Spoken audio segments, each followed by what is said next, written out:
Important سب سے بڑے سب سے تاریخی محکمے کو میں فوکس میں لے کے آ رہا ہوں جو پاکستان ریلوے ہے.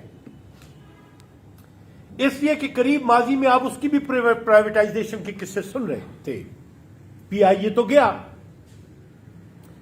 لیکن یہاں پہ صورتحال یہ ہے کہ قرآن مجید میں فرمان ہے کہ جب کوئی معاہدہ کرو تو اسے لکھ لو. قرآن مجید میں یہ ہدایت ہے کہ جب تم کوئی معاہدہ کرتے ہو تو لکھ لو. لا آف دی لینڈ ہے, کانٹریکٹ ایکٹ, وہ یہ بتاتا ہے کہ جب آپ نے کوئی معاہدہ کرنا ہے تو قانون کے مطابق دستاویز لکھ لو. ہمارے ملک میں دستاویزات کی قدر نہیں کی جاتی. باہر بیٹھ کے چارٹر آف ڈیموکریسی سائن کرتے ہیں ہمارے لیڈر, اور ملک میں آ کے کہتے ہیں کہ وہ صحیفہ قرآن تو نہیں ہے. دستاویز کی اس طرح سے توہین کرتی ہیں. ایفائے عہد یہ لوگ ایسے کرتے ہیں. پھر ہمیں کہا کہ جی یہاں پہ ہم نے یہاں پہ ہیروئن اور نارکوٹکس کی کاشت ہوتی ہے, ہم اسے انڈسٹریلائزیشن میں کنورٹ کرنا چاہتے ہیں, گدون مذہبی بنا دیا.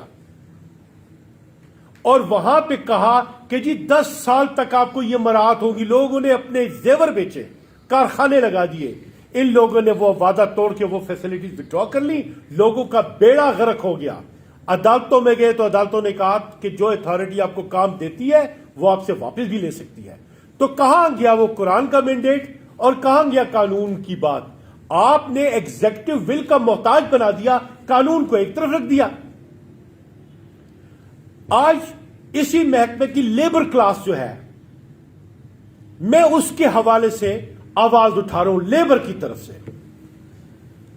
اور لیبر ہینڈلنگ کا کانٹریکٹ 3 سال کے لیے ریلوے نے ایک کمپنی کو دیا, اور 3 سال سے پہلے اس وقت کے افسران اعلی کی اشارے پہ ایک دم ختم کر دیا. قانون کی عدالت میں گئے, عدالت نے کہا ہماری ہائی کورٹ نے کہ آپ تو ایسے کر رہے ہیں جیسے کوئی بادشاہ جو ہے حکم چلاتا ہے اپنے غلام پہ اور آپ معاہدے توڑ رہے ہیں. آپ صحیح طریقے سے فیصلہ کریں. کمپنی کا نام زری ٹریڈرز. لیبر ہینڈلنگ کانٹریکٹ 75% اس نے لیبر نے گورنمنٹ کو دینا ہے کما کے, 75% خود لینا ہے, 25% خود لینا ہے. ایک دم آپ نے معاہدہ توڑ دیا, وہ بے روزگار ہو گئے. عدالت نے یہ کہا, انہوں نے پھر اس کے اوپر ایک معاہدہ کیا. پھر اس افسروں نے اپنی افسری دکھائی اور کہا کہ مزدور لے کے جائے گا 5% اور ہم مزدور سے لیں گے 95%. ہمارے آئین کا آرٹیکل 3 یہ کہتا ہے کہ آپ ایکسپلائٹیشن نہیں کر سکتے, لیکن یہ افسر ایکسپلائٹیشن کرتے ہیں اپنے ذاتی فائدوں کے لیے. پھر دوبارہ انہوں نے جب ایسا کیا تو ہم اسی کمپنی کی طرف سے عدالت میں گئے تو عدالت نے کہا کہ آپ اپنے ایگریمنٹس کا احترام کریں. اس میں لکھا ہوا ہے کہ آپ یہاں پہ میڈیشن کے ذریعے آپس میں اتفاق رائے سے مسئلہ حل کریں, نہیں تو آربیٹریشن سے کریں. عدالت نے یہ آرڈر دیا. عدالت کو آرڈر لے کے گئے تو وہ چیف ٹریفک مینیجر اور یہاں کے ڈویژنل پریزیڈنٹ سپرنٹینڈنٹ, انہوں نے کیا کیا کہ اسی دن آربیٹریشن کر لی. جہاں پہ انہوں نے ہمارے ساتھ راضی نامہ عدالت کے کہنے پہ اپنی کلاس کے مطابق کرنا تھا, آربیٹریشن اور کانٹریکٹ ختم.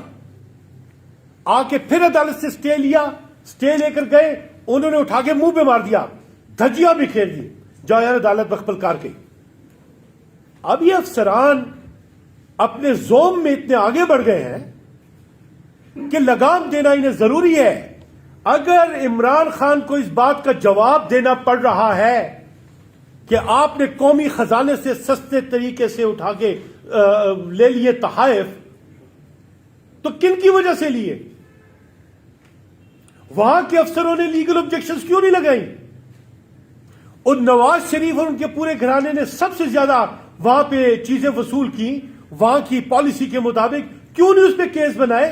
کیوں نہیں آبجیکشن لگائیں؟ کیوں نہیں آڈٹ آبجیکشن لگائیں؟ جب یوسف رضا گیلانی لے کر گئے, شاہد خاقان عباسی لے کے گئے, کیوں نہیں کیس بنائے؟ آپ لوگ قانون کو نظر انداز بھی خود کرواتے ہیں, ریگولرائز بھی خود کرتے ہیں, اور پھر پھنسا کے بلیک میل بھی آپ کرتے ہیں. آپ لوگ قومی مجرم ہیں. وہ افسر قانونی مجرم ہے جو کہ قانون کی دھجیاں بکھیر کر اپنی مرضی چلاتے ہیں. اس ملک کو جتنا نقصان انہوں نے دیا ہے کسی نے نہیں دیا. لہذا ہمیں ضرورت کیا ہے؟ ہم شور مچاتے رہے ایس ایچ او کے خلاف, اسے ہٹانے کے لیے ہمیں تحریکیں چلانی پڑتی ہیں. سو ہم نے یہ فیصلہ کیا کہ پاکستان جتنا ان کا ہے پاکستان ہمارا بھی ہے, تو ہم پازیٹو رول ادا کریں. پازیٹو رول کا مطلب یہ ہے ٹکراؤ میں نہ جائیں, ہم دیکھیں کہ ہماری ریاست کا مفاد کس میں ہے, ہماری گورنمنٹ اس کے ساتھ مفاہمت میں کیسے چل. یہ پیچ پہ آئے گی متوازن عدالتوں کی وجہ سے. یہ توازن عدالت نے قائم کرنا ہے, مت دے سیو کرے لوگوں کو, لیکن پبلک انٹرسٹ کو بڑھائے. سو میں آج یہاں سے یہ پہلے ہماری رول آف لا کی ایکٹیو کیمپین کا آج آپ سے پہلا انٹریکشن ہے, اور اب ہم آپ کو بتائیں کہ گڈ گورننس کو قابل مواخذہ ہم بنائیں گے. بار بار آپ کے پاس آئیں گے, بار بار عوام کو ساتھ لیں گے, اداروں کو ساتھ لے کے جائیں گے, تاکہ ہم اپنی ریاست کو بھی منظم کر سکیں, حکومت کو بھی اس کے مطابق ڈھال سکیں اور آگے بڑھ سکیں. ہمارے پاس دہشت گردی کے مسئلے ہیں, ہمارے پاس جابز کے مسئلے ہیں, کاروبار کے مسئلے میں آپ سب لوگ بیچ کے ہمارے ایسٹس کو غیر قانونی طریقے سے ہماری قوم کو مفلوج اور غلام نہیں بنائیں گے تو کیا بنائیں گے؟ لہذا ہمارا یہ فرض بنتا ہے پاکستانیت کی نسبت سے اور پاکستانی قانون کو جاننے والوں کی طرف سے کہ ہم قانون کے اطلاق میں اپنی عدلیہ کی بھی مدد کریں تاکہ متوازن فیصلے آئیں پبلک انٹرسٹ کے معاملات میں. اوپر جو ہو رہا ہے وہ تو ہمیں پتہ چل گیا کہ وہاں سے جہاز آتے ہیں اور اغوا کر کے لے کے چلے جاتے ہیں, وہ ہمیں پتہ چل گیا, ہمیں اپنی فیلڈ میں بھی پتہ چل گیا. لہٰذا اب وہ ایشوز ہم سمجھ نہیں پاتے, اس لیے کہ وہ ظاہر ہے ان عسکری نقطہ نظر کے ایشوز ہیں موجودہ گورنمنٹ کی. آپ با اختیار ہے, آپ چلائیں گے, ہماری بات نوٹ کر لیں. جب تک پرائیویٹ سیکٹر اور گورنمنٹ سیکٹر کی کلیبوریشن سے کام نہیں ہوگا قانون کے مطابق, تو کوئی ادارہ آگے نہیں چل سکتا, چلے گا ہی نہیں, ممکن ہی نہیں ہے.